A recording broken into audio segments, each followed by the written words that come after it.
Stephen, welcome to the Nifty Travel Podcast. Thank you very much, Alex. It's an absolute pleasure. No, you're welcome. And one thing I always like to ask my guests straight away is about your earliest memories of travel. Oh, gosh. Well, I was talking to a friend today and saying that certainly unlike my children, we didn't travel a lot. In fact, my first memory of travel is being driven down by my mother and grandmother down to Devon when I was 5 years old. And because I was born in the year zero, I know that was 1965. And we stayed somewhere around the sort of Kingsbridge area, that sort of area. And we went in a Ford Anglia and it took about 12 hours. It was sort of like an epic journey to get there from West London. And I think that is probably my first ever memory. Since then, I've been to all 7 continents, mostly to watch and write about and film birds. So, do you think your early epic gave you an inkling of what you would do later in life, or was that almost like a separate journey? It made me car sick.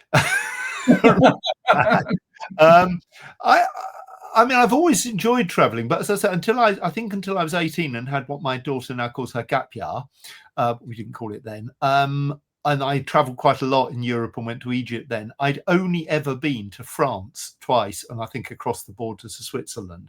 I mean, we just didn't, families in those days, lower middle class families in England in the 60s and 70s did not really go abroad. And I think I've made up for it since then, I suppose. Yes, well, having done some research, you certainly have done a lot of traveling. But before then, you pursued the educational route, and you're obviously very interested in literature. Is that where your sort of love of writing was born?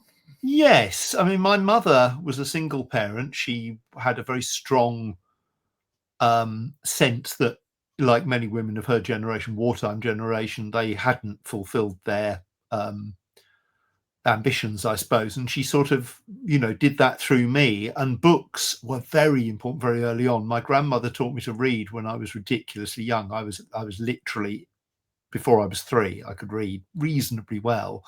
And yeah, books and reading and later writing became very important quite early on.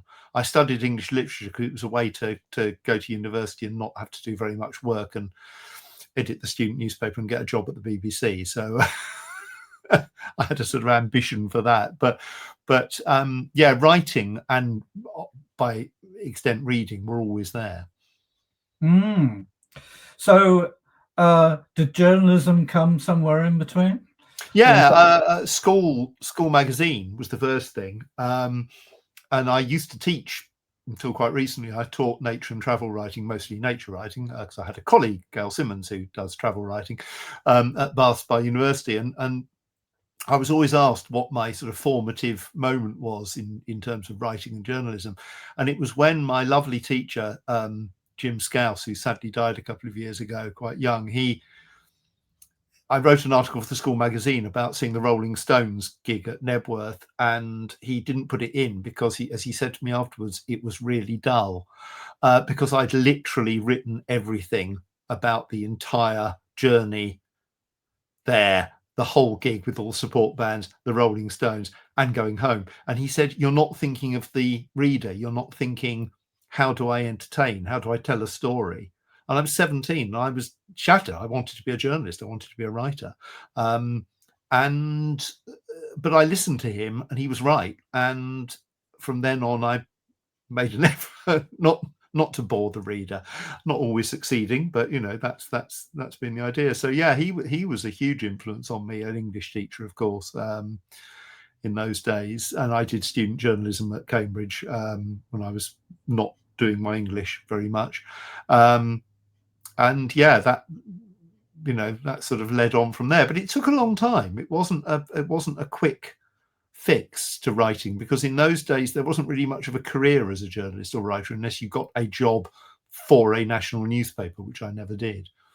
And it was only later in my 30s that the freelance world sort of opened up and allowed me to do writing while still having a different job. So when you had your first experiences abroad, I think you mentioned Europe was one of the first places you went to. Was that a place that sparked an interest in languages? Yes, yeah, I'm not bad at languages. I did French A level and couldn't really speak it. And then in my 20s, having travelled a bit, I was called in to my boss at BBC Education that day. I was a junior producer, if you like, there. And he said, we want you to work on a new Spanish language series called España Viva. And I said, oh, that's great, but I don't speak Spanish. And he said, well, you'll learn. And I was sent to live in with a family in Seville for a couple of weeks, which is rather like being taught English in Glasgow. No offense to people from Seville or Glasgow, but it means you have a very different accent. So I used to say, hola, buenos días, ¿cómo está? Until I learnt that that wasn't quite right. So yeah, languages were always important to me. And later in life, I met my father, who in my 40s, who I hadn't met until then, and he's Italian. He was Italian. He's died now. He was Italian. So I had to learn Italian, which, in the classic way that lazy people do, I sort of speak Spanish with an Italian accent, and it seems to work. Oh wow! So I suppose having ventured into Europe, when you came back to England, did you see our own place in a slightly different way?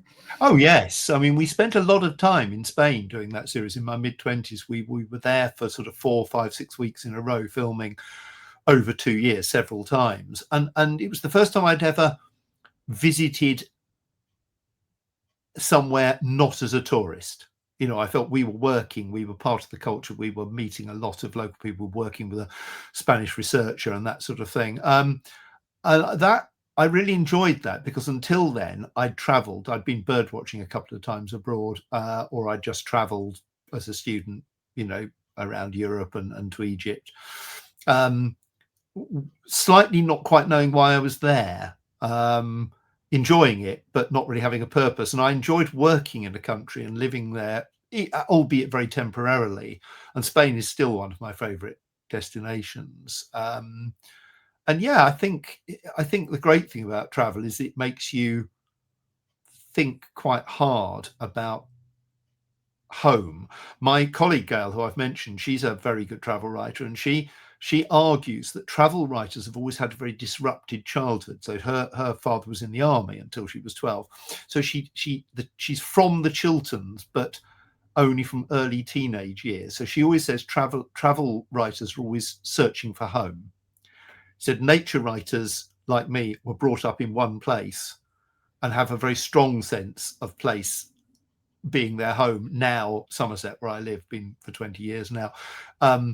And although I do travel, I know where home is. And she argues that travel writers tend not to know where home is, which creates a really interesting tension in their writing. And I think that, you know, it's a big generalization. I'd be fascinated if you try that with your other contributors one day and see if it's true.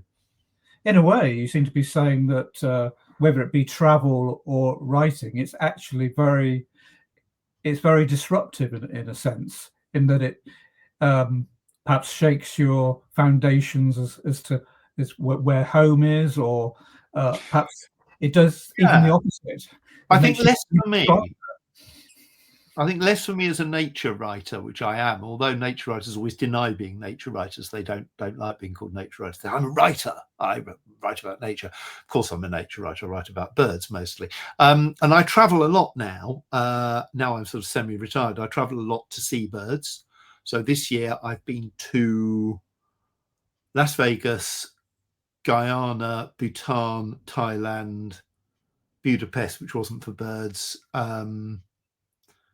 Ohio and Arizona. And I always have a purpose. I'm there to watch birds. And now, in the old days, I was filming them. I now write about them and photograph them, mainly writing about them. So I always feel that I'm in a place that is exciting and special, but I sort of know what I'm there for. That's not to say I don't go on holidays as well. We have family holidays, but that's a different kind of thing. Yes, absolutely. It's I guess it's the difference between the spontaneity of a holiday versus the highly planned visit when you do something on specifically. Absolutely. Oh God, I mean the Guyana trip I did, there's an itinerary. I've just received an itinerary through today for a trip I'm hoping to do in March to Ecuador. And it's very organized. We sort of know what our target birds are in each place. You don't always see them. That's part of the joy. And I love it. I love spending dawn to dusk, literally, usually, particularly if I go to the Americas, I tend to stay on British time because I'm getting up at 4 a.m, their time, and then going to bed at 8 at night, and either watching or talking about birds and wildlife in between. And I can do that for about 2 weeks, and then I want to come home. Actually, I really love it, and it's very focused and quite intense. But friends of mine lead bird trips around the world, and they're sometimes away for 6 weeks at a time, running the same trip, perhaps back to back in the same place. And I find I couldn't do that. That's too intense, even for me. Yeah. Well, life is not perfect, and things don't tend to work in the order we think they may occur. So, at some point in your travels, you became more and more interested in nature and wildlife. When did you start thinking that maybe this is going to be something that's going to be important in my life going forward? Oh, it was important in my life before I can remember. My late mother took me to feed the ducks when I was 3 years old, and that was it. I was given the Observer's Book of Birds. I read it from cover to cover, learnt it as a child. I cannot remember not being interested in birds. But obviously, initially, that was entirely in Britain. And I travelled quite a lot in Britain to see birds, to places I wouldn't have gone to otherwise, like Shetland or Orkney or Fair Isle, but yeah, late and then travel. I mean, I resisted turning my hobby into my job for quite a long time, and I think a lot of travel and nature writers have the same thing. They love traveling, or they love watching nature, or sometimes both, and they often have other quite unrelated jobs. My unrelated job for the first 15 years at the BBC was making education programs, so not nature programs. And then I'd met Bill Oddie a few years before, and we kept talking about doing a series, and then we eventually did it in London in BBC Education, and I ended up becoming, having also just started writing books on birds, I suddenly found that my hobby was my job, and I realized it was a huge advantage because I got paid to travel around the world to see birds. But I'm glad I left it till my late 30s, because I'm glad I had some disconnection. I had something that was purely leisure time hobby, and that's almost how it is now for me. I do write about birds. I haven't made TV programs for a decade now about them, and writing is not for me a job, so that's fine. So during university, I mean, you mentioned the BBC quite early. So how did you get into producing? Was that something that happened at university? It was sort of by accident. No, I wanted to be a journalist, and I had an idea what a journalist was. And a journalist would have been one of these people reporting on BBC News Today, on the Today programme, or 6 o'clock news, or 10 o'clock news, And I did student journalism at Cambridge. I edited the student newspaper. I followed in the footsteps of people like Robert Harris, who'd been there a few years before, and joined the BBC. And Andrew Gowers became editor of the Financial Times, and people like that, very high-powered journalists. And I applied for the news job at the BBC, where they have thousands of applicants. And I applied for this other job called television production trainee. And I remember my mother saying, "What's a TV producer do?" I said, "I don't really know, but maybe they'll let me know if I get the job." And I didn't get the news job, and I did get the TV producer job. So I found myself in a very different medium, making educational programs, largely, like the language series I made. And it was great. I loved it. but I also I still had this thing I wanted to write. For me, a proper writer wrote something that was printed. I wasn't even thinking of books at that stage. It was articles and books then sort of came along by accident. But writing is what I am. Television production is what I did for a living. I was pretty good at it, but I was pretty good at it because I was very, very good at working with finding and working with enormously talented people, fantastic cameramen and women, fantastic editors, fantastic presenters like Bill Oddie.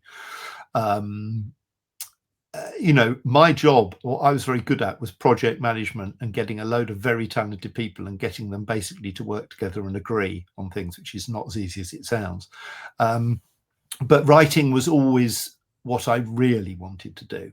It was, and TV was lovely, but TV is a massive team thing. Writing is, what I love is the fact, yes, of course you work with other people, brilliant publishers and agents and things, but they're very different, and I'm very privileged and very lucky that I managed to spend a career doing both. But TV fell away in the end. You reach your 50s and you think, I've had enough of this. It's just quite stressful. And as you say, it's quite a team game. But you went into something, well, a little bit into the unknown, I suppose, and you ended up being fascinated by it and were drawn more and more towards it because you met many interesting people who were very good at what they did.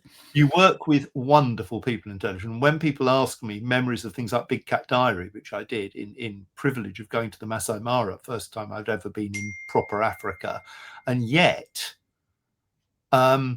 if you ask me what I remember, of course I remember the place and I remember seeing lions and leopards and cheetahs and things, but it's the people I work with, you know, fascinating people from all sorts of backgrounds. Television's a very diverse, more diverse now than it used to be, but even then it was pretty diverse, you know, in terms of people from just completely different backgrounds and ways of life who you end up working with. And people, as you say, of immense talent. Yeah. So, I must, of course, ask about some of these, the BBC alumni. You've worked with some well-known individuals, and I suppose what I know of Bill through his comedic work. I used to watch a lot of those. I think me and my grandfather loved crazy comedy, and the Goodies were certainly on our fab list. So does Bill bring his comedic sense into his presentation skills and love of nature? Not really. I mean, again, like me, Bill was into birds long before he was in television or in comedy. That came when he was at university, when he was at Cambridge as well. And he'd had quite a tricky childhood, quite a difficult childhood, and birds were a sort of escape for him, as in a way they probably were for me as well. Not, I didn't have a particularly traumatic childhood, but it was quite boring because I was an only child, you know.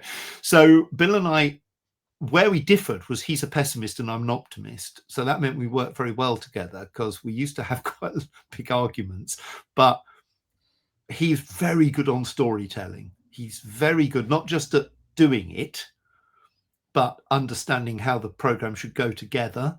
So in a way, I let him do that in a way most presenters don't. Most presenters sort of put in a corner and told to just read it out. David Attenborough is, of course, an exception to that. He's very involved as well. But no, Bill isn't a very funny man. He's an actor, effectively. But he's not just passionate about birds. He really knew if he wasn't famous as a TV personality, he'd have been very well known in the birding world. So he was unusual in that no other presenter, as far as I know, has ever moved into an area of presenting from another area like comedy, in Bill's case, and known about it already. I mean, Michael Palin enjoyed travel, but he wasn't a travel expert. Yeah, Bill was a bird expert, is a bird expert. And he's also a fascinating man because he's a genius. And I've worked with them all. I've worked with Chris Packham's pretty close to being a genius as well. David Attenborough's different in that he's brilliant.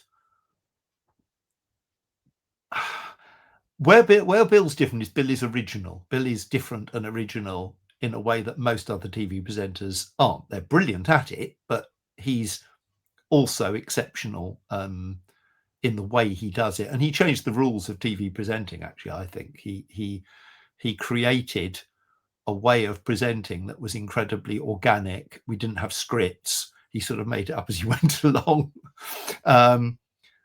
And it sort of worked. And you know, that ended up, of course, on live television. I was the first producer of Springwatch, and that was, you know, like skiing down a hill, you know, without brakes. It was incredibly exciting to do and terrifying at times as well.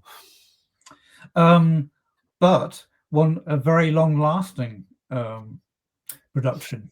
Yeah, I'm very proud of Springwatch. It wasn't, I didn't create it. No one created it. My friend Tim Scoons, who took it over and developed it brilliantly after I did it and made it, you know, I think all of us as a team made it into this extraordinary phenomenon. And it just evolved. And it was partly Bill and Kate Humble and Simon King, the first presenters. It was part of the production team. It was just, you know, and it just arrived at the right time. I think people were a bit fed up with exotic places and sharks and lions and tigers and stuff always being on. They're great, but, you know, actually they wanted their own wildlife. They wanted blue tits, they wanted foxes and badgers and squirrels and stuff they could see. And yeah, I'm very, very proud of being involved, as we all are. Everyone who's involved in it, you know, feels a very strong sense that we left a mark on wildlife television that was different, I suppose. Well, it must have been a great feeling to get a BAFTA for it. Yeah, we won a sort of honorary BAFTA at the end, which again we all shared. You know, I made sure I got a picture of myself that goes on my very out of date website with it. But yeah, it was very much all of us. And we also won more surprisingly, actually, we won a RTS Royal Television Society Award and beat Dragon's Den to the best factual entertainment program. Because what Springwatch was, it wasn't really a nature program. It was about the whole experience of, you know. Yeah. So yeah, I've got that at home. That sits there very, very proudly.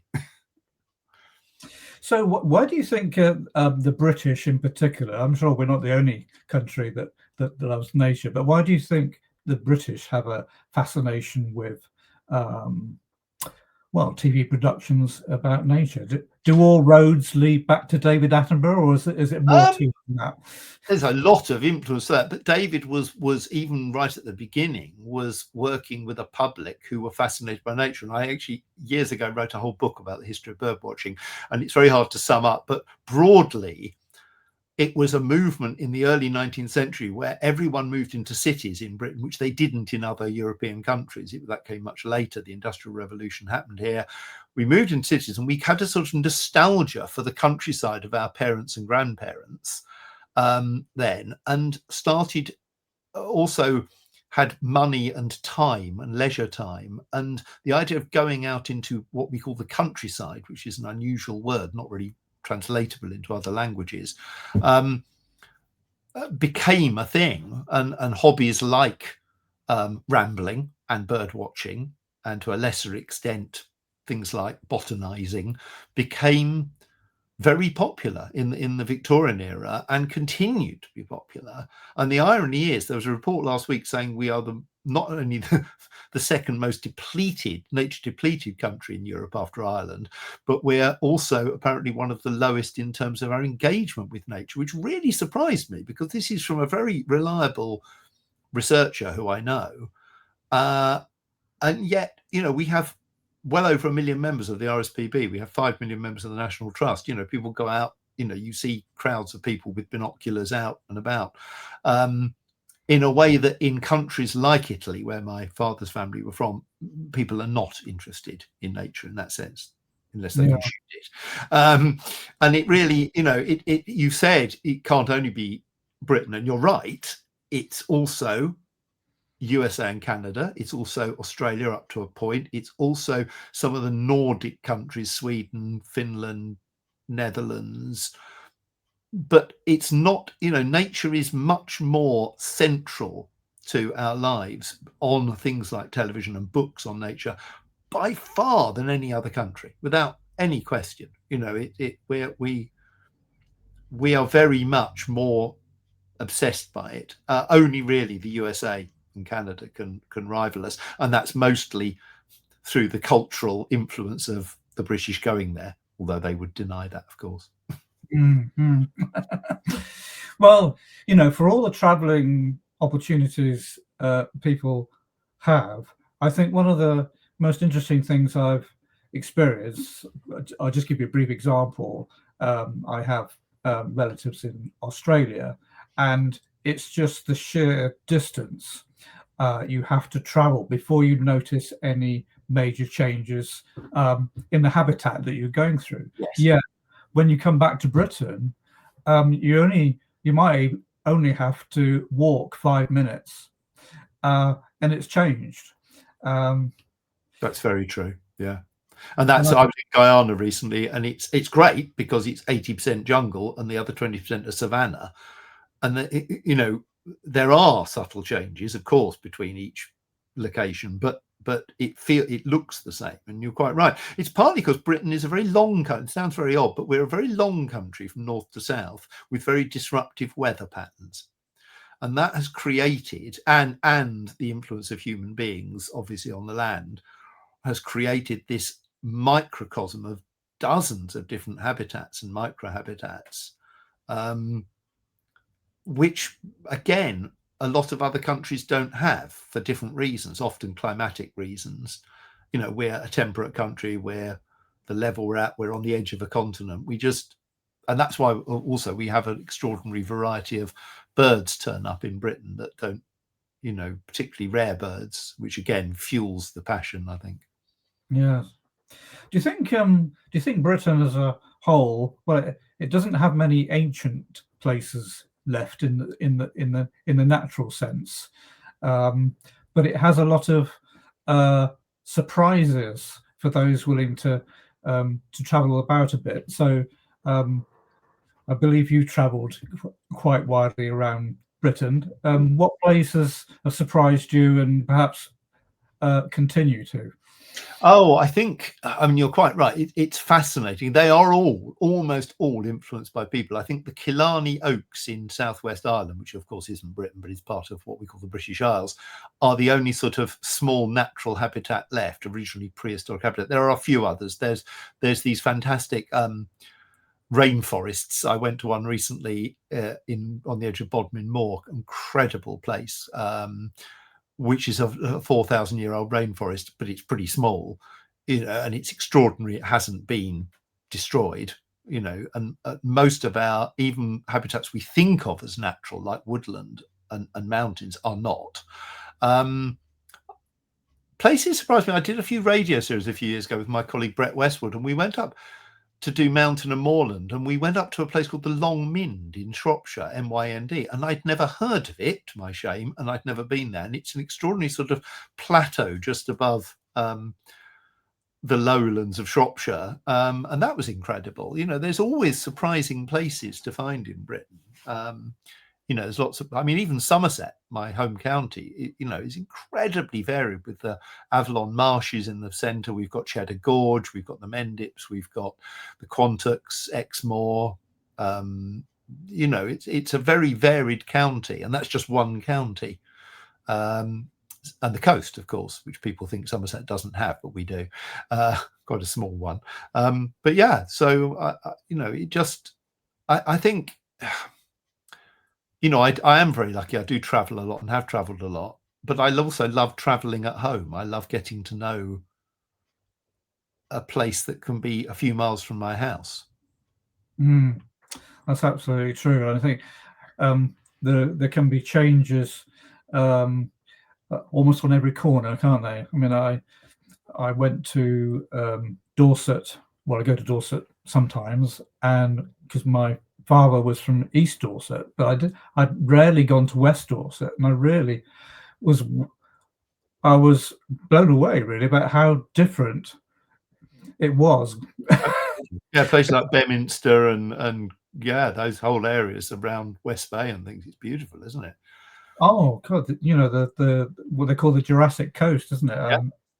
And I just kept walking, and I thought, God, this is like a mountain I'm walking on. I thought it was just the coast, but it was Yeah, some extraordinary scenery.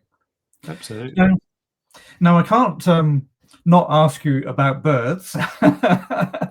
I asked somebody else recently, do you have to be patient Yeah. birds?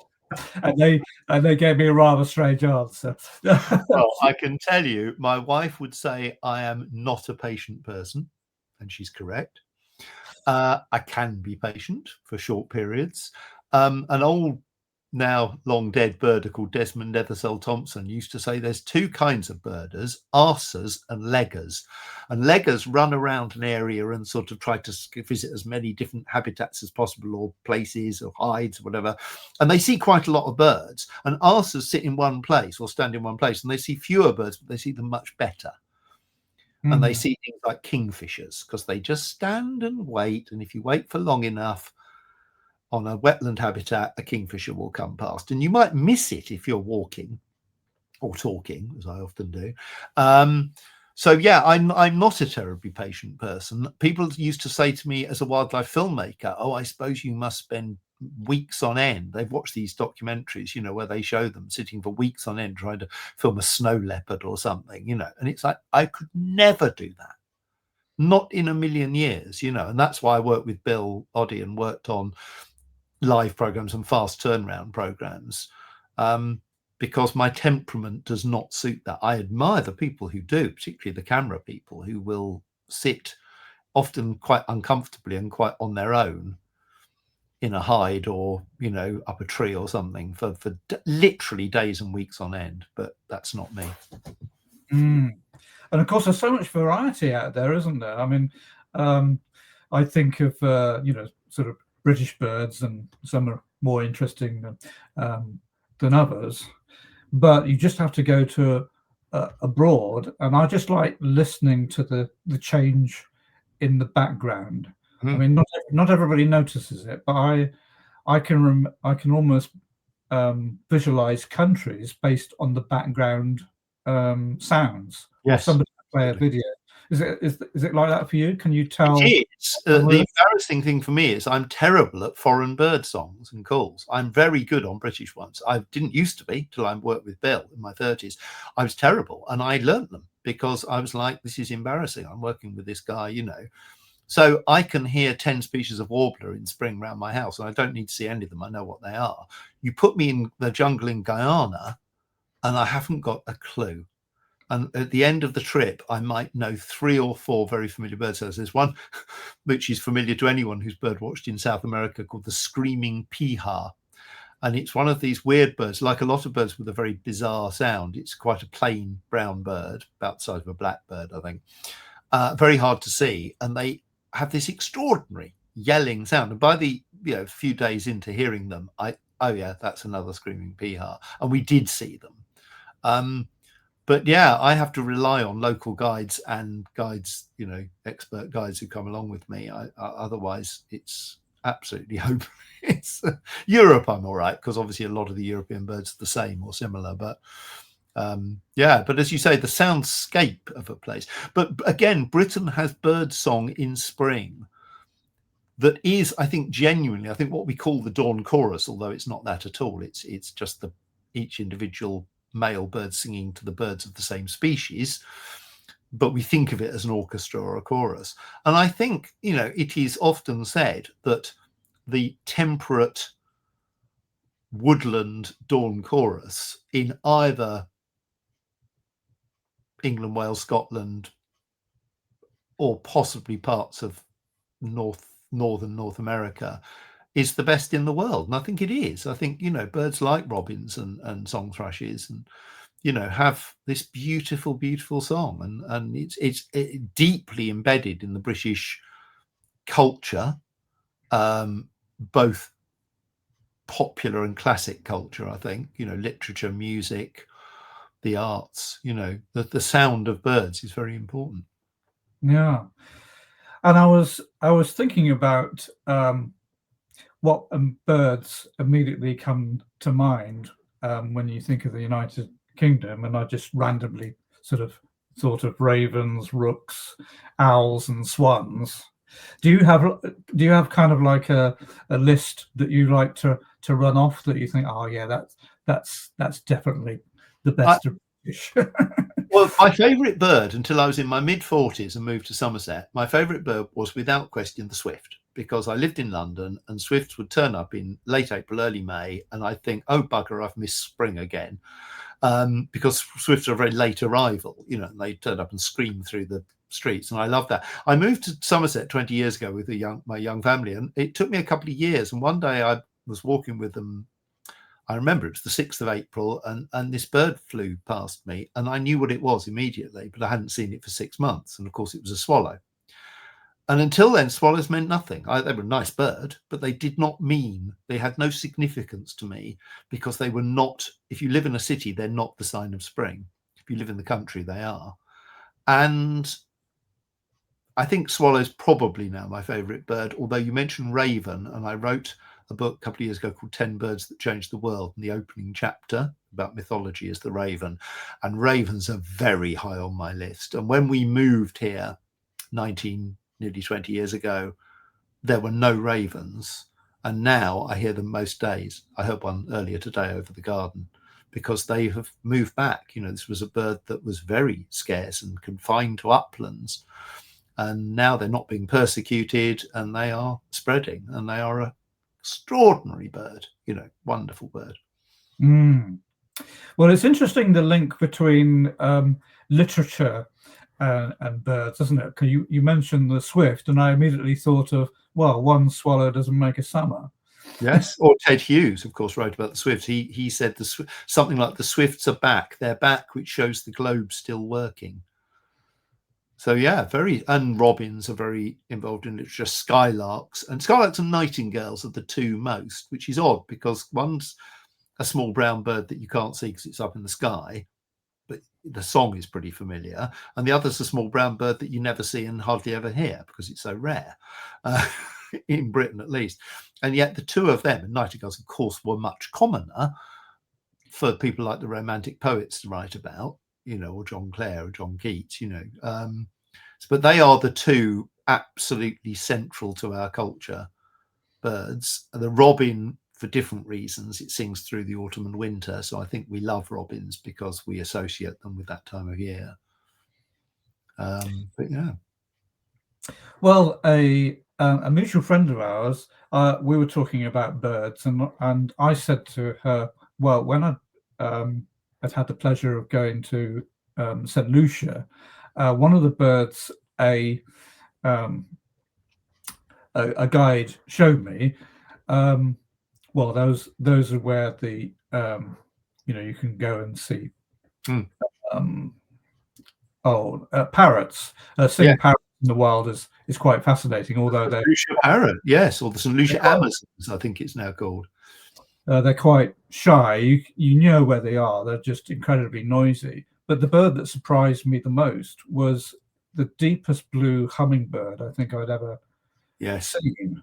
They were incredibly quiet, but it's so dexterous. Yes, probably the Antillean crested hummingbird, I suspect. There's a couple there. Yeah, we went on a family holiday to St. Lucia after we hadn't had a holiday for 2 years because of the pandemic, and we went out there in February 2022. And I loved it because there are, as you say, there's birds like the St. Lucia parrot that are only found on that island in the whole world. There's 4 or 5 birds like that. And there's a few birds like the hummingbirds that are only found in those islands, the Lesser Antilles. But yes, hummingbirds are, they're extraordinary. And everywhere, I've traveled a lot recently in Central America, and particularly Panama, Costa Rica, Guatemala, and indeed Ecuador in South America. Just the most astonishing array of hummingbirds, and a lot of them look very similar. And you're with the guys, and they go, yes, that's a, you know, long-billed starthroat, or they all have the most incredible names, you know, something emerald, or, you know, Coquette, or I love hummingbird names. They're just fantastic. And yeah, they are extraordinary, wonderful birds.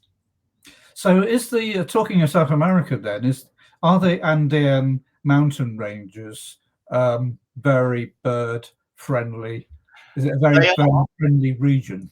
Yeah, the what I loved about Ecuador, where I met our mutual friend Angie.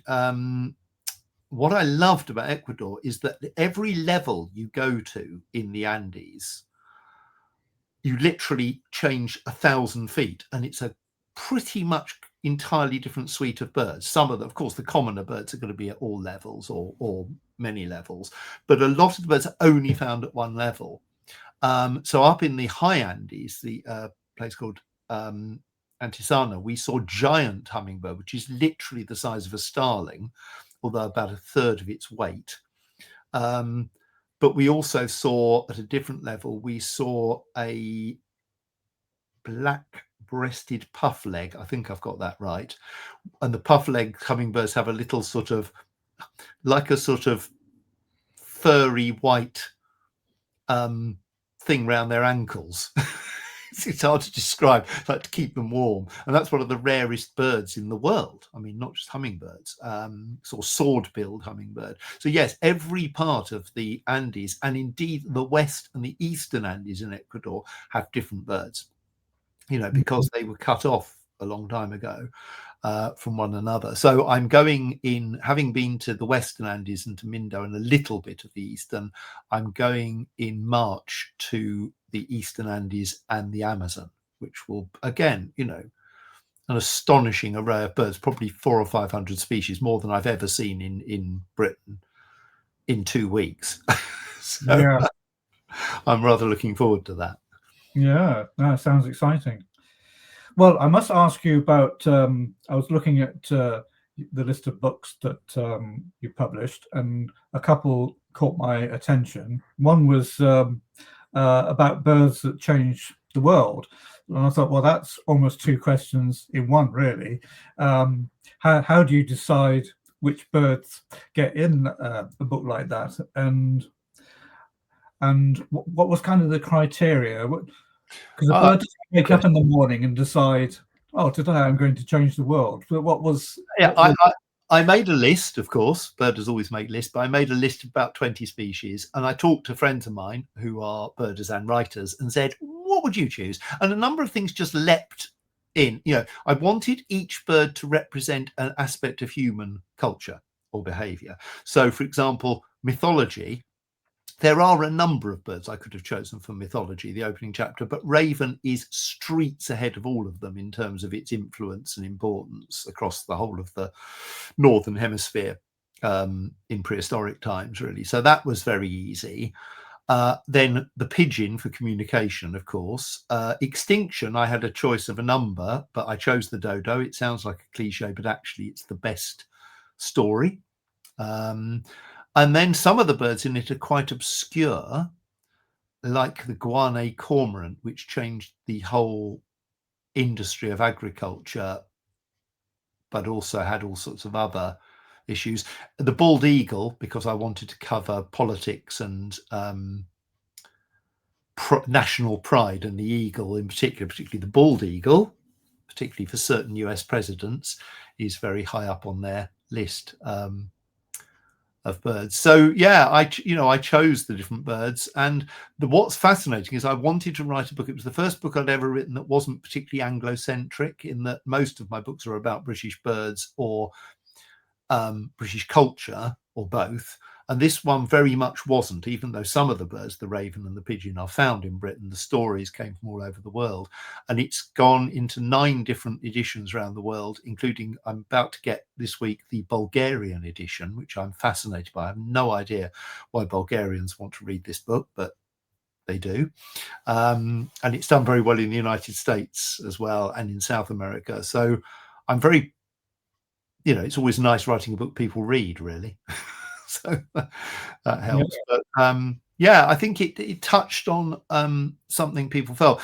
People always say to me, what's the book about? And I say, well, it's about 10 birds that changed the world. What's it really about is a more interesting question. And what it's really about is when you mess with nature, in this case birds, they will bite you back. They will surprise you, and that's really what the story is about in the book. It ends with the emperor penguin and the problem with the climate crisis. So it's quite a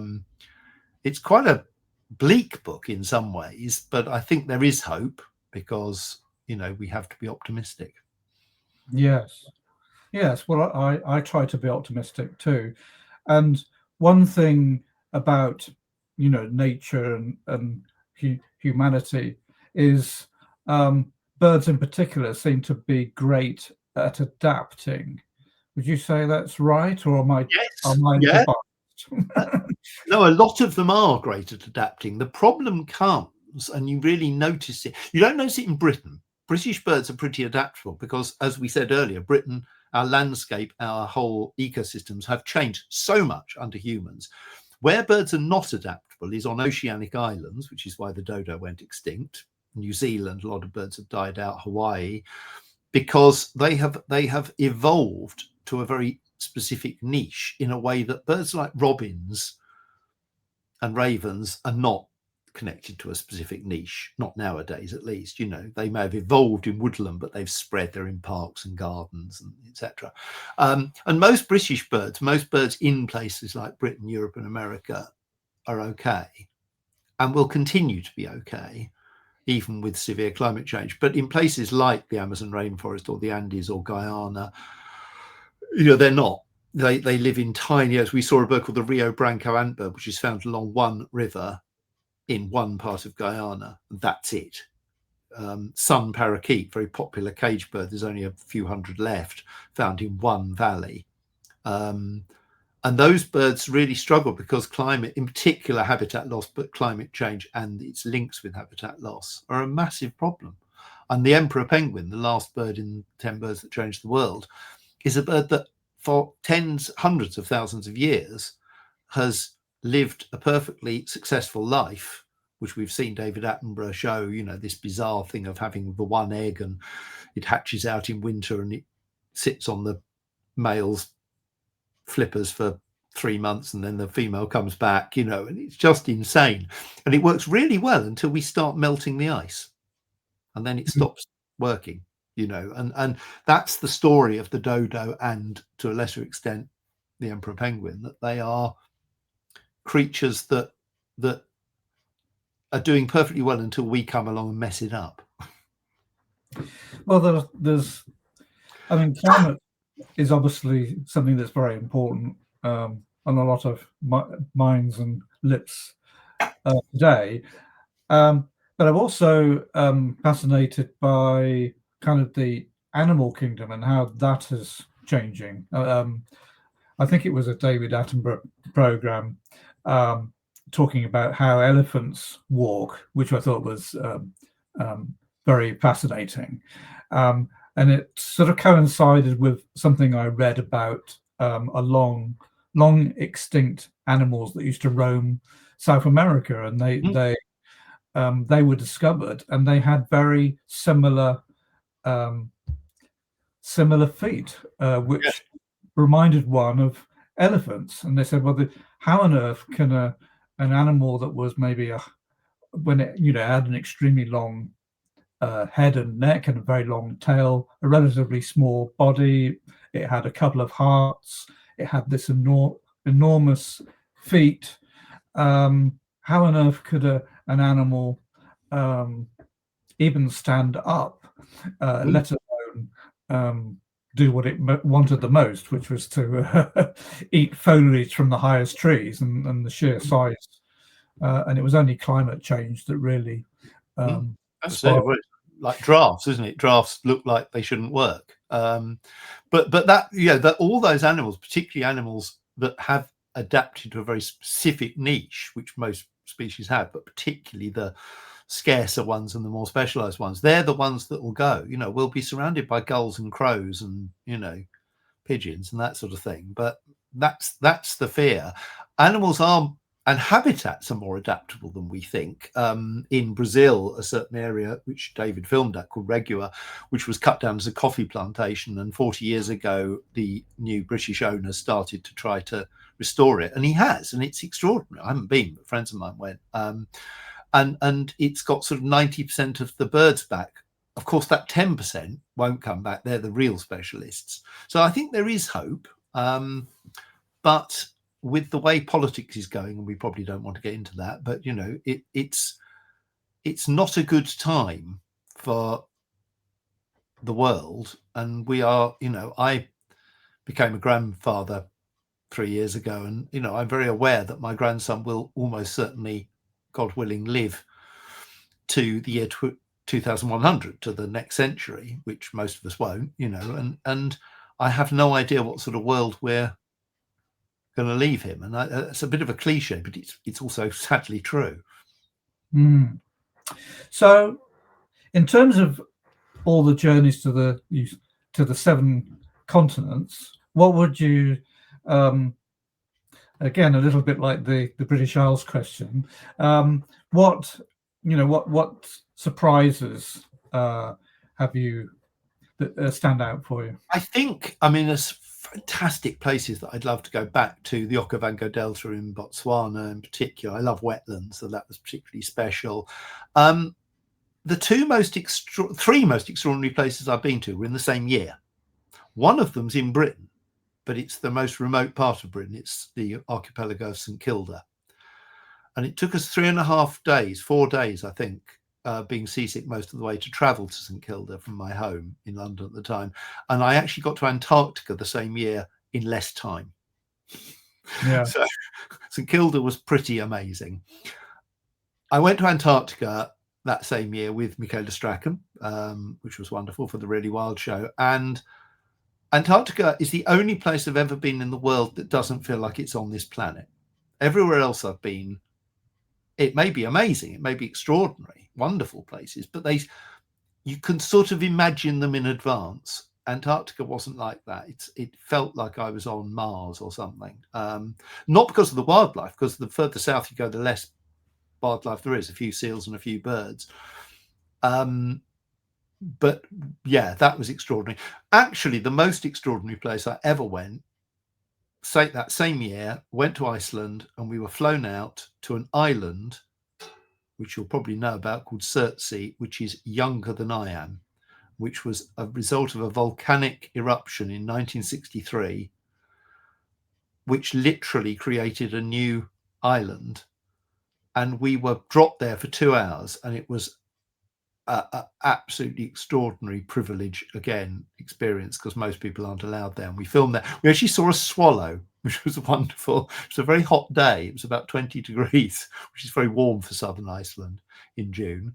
And a swallow flew by, and I said to Bill, I don't think they're meant to be here. And it wasn't. It's a classic, you know, swallows sort of fly off and check out new possible homes. They don't breed there, but they might one day.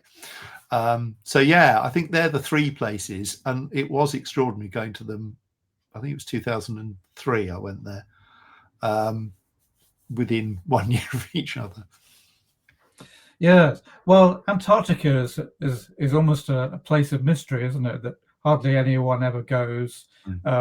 The classic stories of the British explorers, and not all of them coming back, or you know, only being discovered much later. Did it come across to you as a sort of a place of mystic?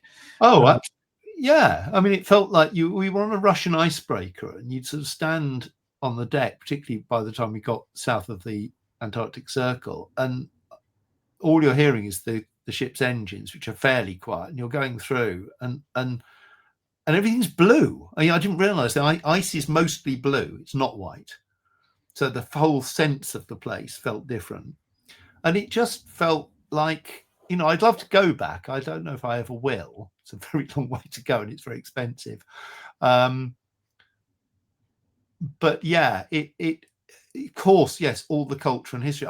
My fascination with nature is with the interaction between nature and place and people, and particularly history. And like a lot of travel writers, I think a lot of travel writers, which I wouldn't consider myself to be, although I bring in elements of it, we're fascinated by the interaction between place and people, and in my case also nature and wildlife. And yeah, going to not going to the same place in Antarctica that Scott and Shackleton were at, but just even being on the same continent felt very special. Yeah, no, it must have been. Now you've done some. You like education, and one thing that you're concerned with is children's relationship with nature. So how have you approached that, and how important is it, particularly for first world countries? I think I'd grown up like you in a generation where we were basically allowed to wander off on our own. And I lived in a suburb of West London, so there were gravel pits, which was very important for me because they had birds on them. But I was allowed from the age of even 4 or 5 to sort of make dens in the wood at the back of our house. I say wood, it was tiny little strip of elm trees. And certainly from 7 or 8 wandering around on our own. And as my wife once said, your parents would say to you, be back home for tea. And I was more and more aware as I had children of my own initially in the late 80s and early 90s, that generation were not having the same freedoms. And then when I left the BBC in 2011, the first commission I got was to write a report for the National Trust called Natural Childhood. And I was very pessimistic. I felt that because of a very good reason, the danger of traffic, which had grown massively since we were children, and a very bad reason, stranger danger, which is literally not an issue. The number of children abducted by strangers in Britain is absolutely minuscule, but parents fear it. They were not letting their children out, and that had all sorts of negative effects on those children and their lives and their mental health and physical health and spiritual health. And I wrote the report, and the very same year,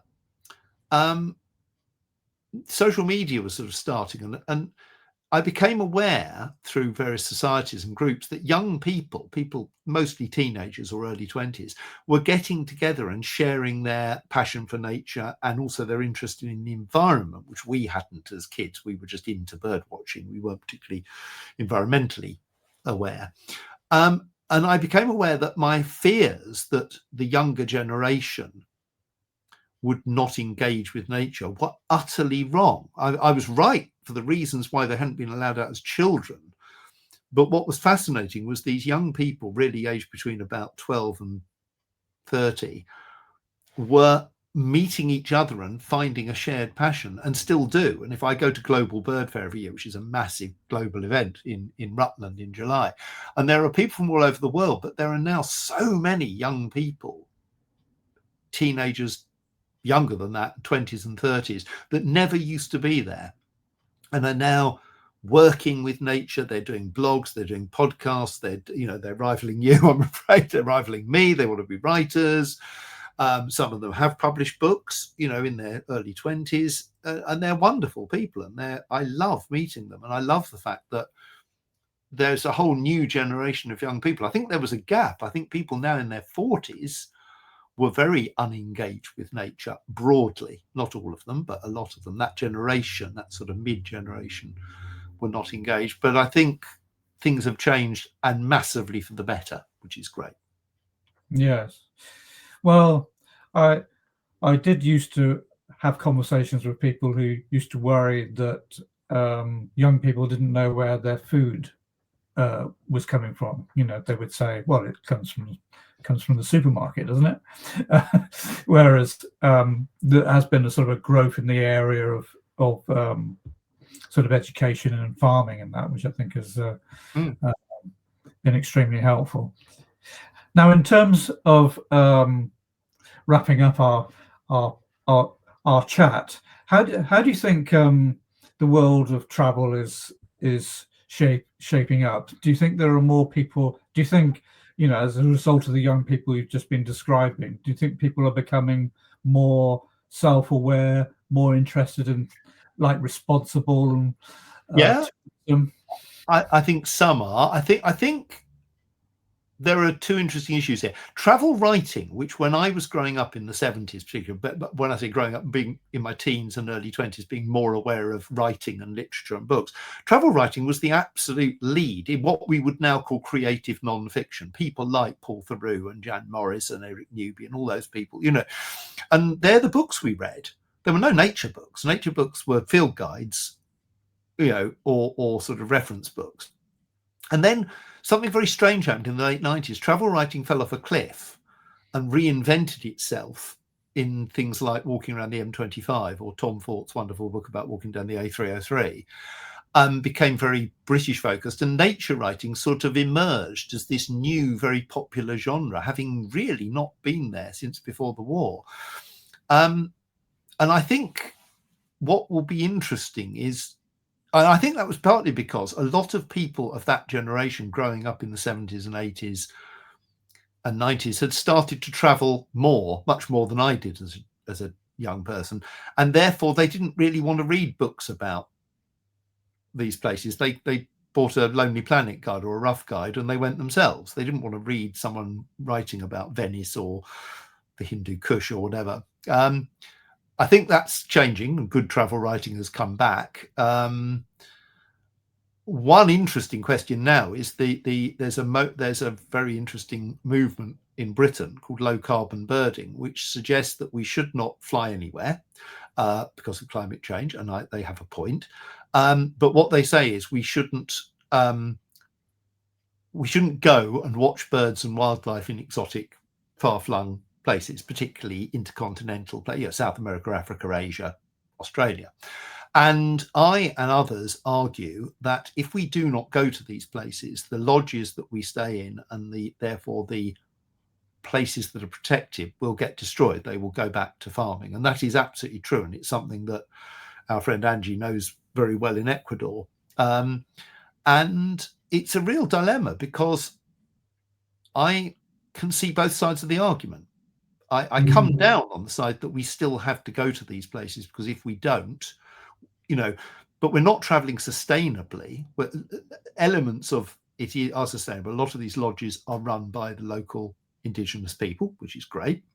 Particularly in Guyana, we discovered this. Most of them were that we stayed in, but we still have to fly there to get there. And I don't really know what the solution is, because at the moment, the idea of low carbon flying is going to happen, but it might take decades, when we can power planes with hydrogen or whatever. But at the moment, that isn't happening. I continue to travel because partly for selfish reasons, but also because I genuinely believe we have to support these places. And I don't know if in travel writing that's coming up. I know that the Guardian and I think the Telegraph have stopped. So maybe not the Telegraph. The Guardian have certainly stopped publishing any travel articles about long haul destinations. They've just said, we're not doing it anymore.